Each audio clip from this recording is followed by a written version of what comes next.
Guys, tell me one thing. What's the difference between this, this, or this, or this? Well, the answer is very simple. Sockets. Sockets in Unreal are very easy to create, and they're essentially just an element, like a helper, that you could attach to either a static mesh, a skeletal mesh, so a joint, really many things, and use them as attach points for any other object. So what I did in my case is that I created 3 different sockets on 3 different joints, my hip, my back, and my right hand, and I made sure that I was positioning the socket with an offset relative to the bone it's attached to, so that the sword rests properly on my character. This is what you need if you want to add a weapon to your character, whether it's in their hand or on their back, or if you want to start implementing a feature where you can holster your weapon or even swap between different weapons. Guys, it's good to see you. My name is Matt, and this is Technically Animation.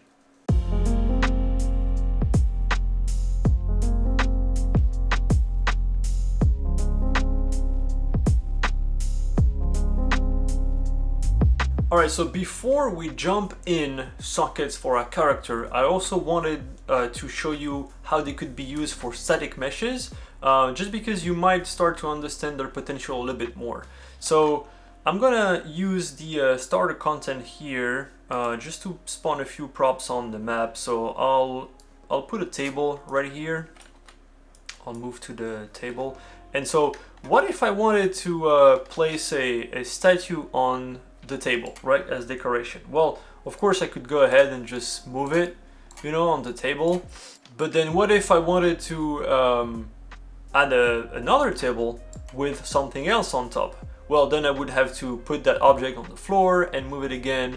You know, it's perfectly fine, but there's actually a better way to do that.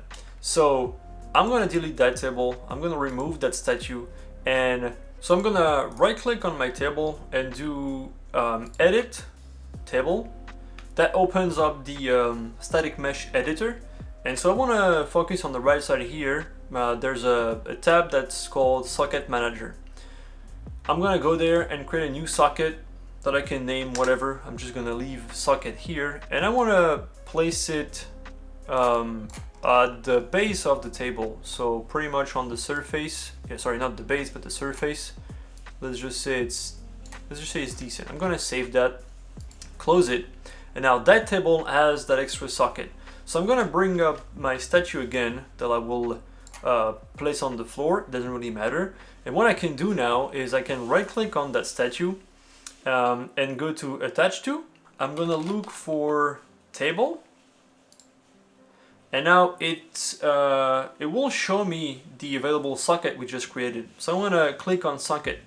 Nothing will happen because by default Unreal will keep the offset between the two objects. And what I just need to do is, under the transformer here, I need to reset the location property so that it snaps back to where the socket location is. So this is a simple way, see, to put a statue on exactly where we want it. But then the cool part about it is that I can place that table again, which remember was saved with a socket. And what if I wanted to put something else on the table? I'm gonna let's see if we can put that chair. I'm just gonna scale it 2.3, something like that. It's a very tiny chair, but it's a sweet chair. And so we'll do the same thing. Right click, attach to, look for table, that's number 2, and then socket, and then we reset the location again. Boom.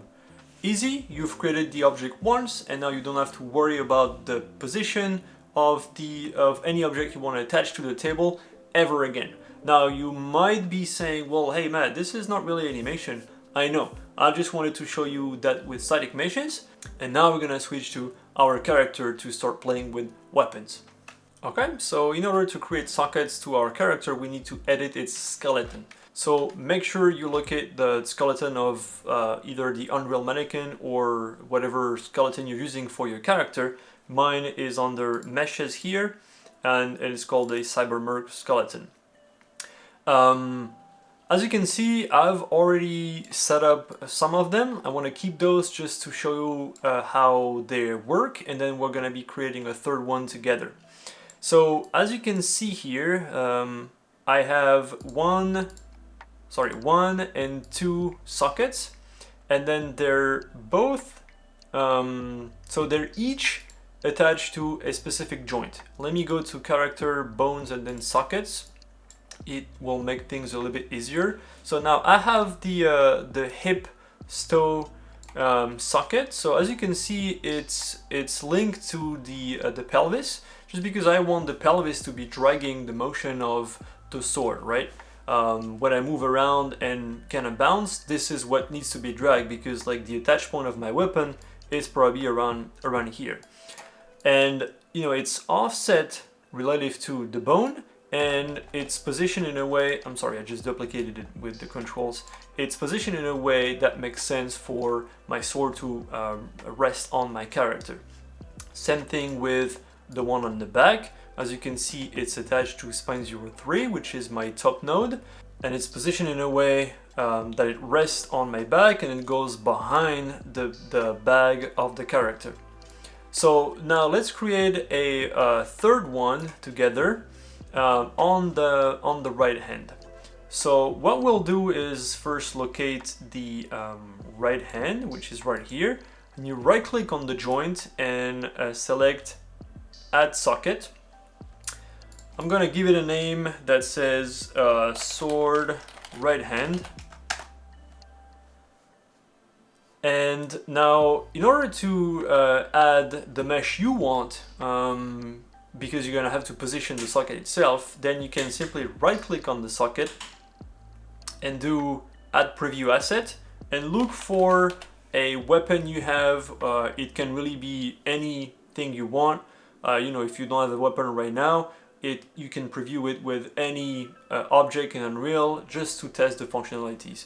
I have a sword, so I'm gonna look for this one, and now it snaps it exactly where the socket is. So now our goal is to position the socket in the right hand so that it, you know, like rests properly in the hand.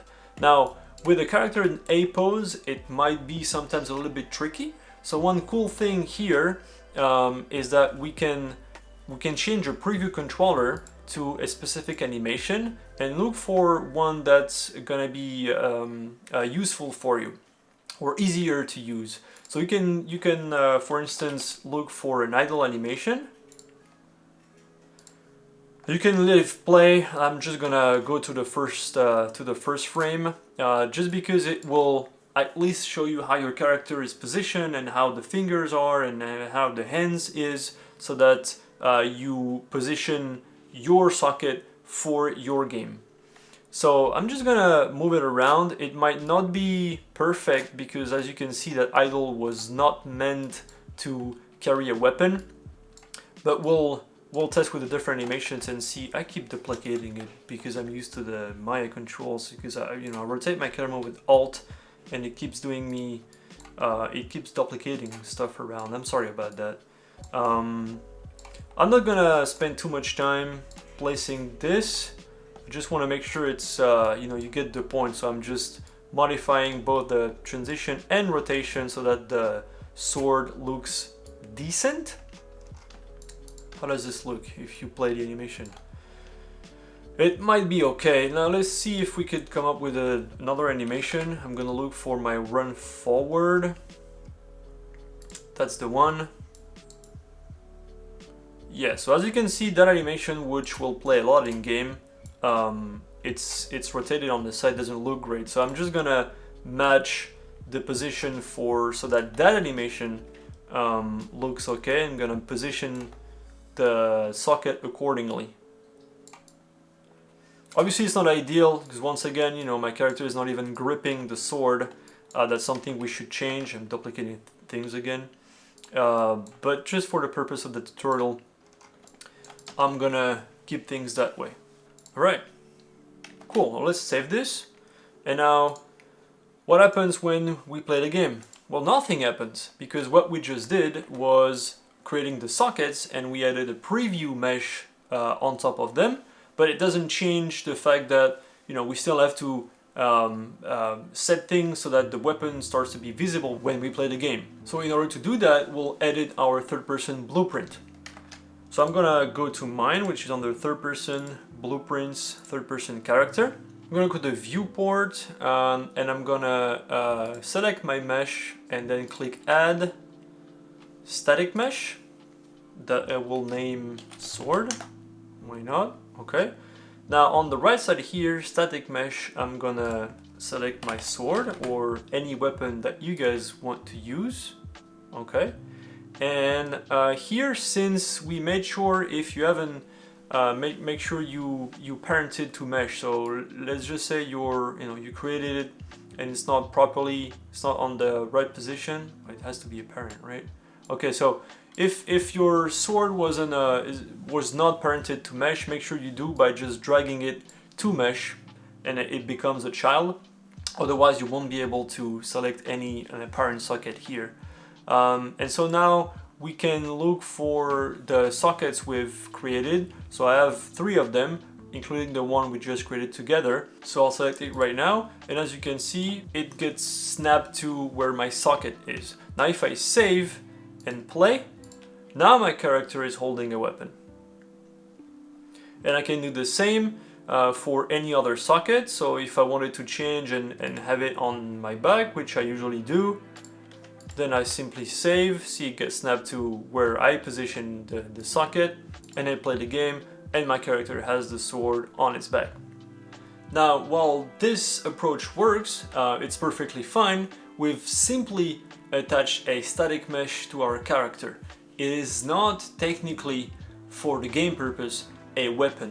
You wouldn't be able to add any logic to it, like damage systems, or adding particles to swing effects and so on. In order to do that, we would have to create a blueprint for the weapon and spawn it proper way on our character, and so that you could have that ability. But it's just too much for this one video, so I'll make sure to cover that in a future one.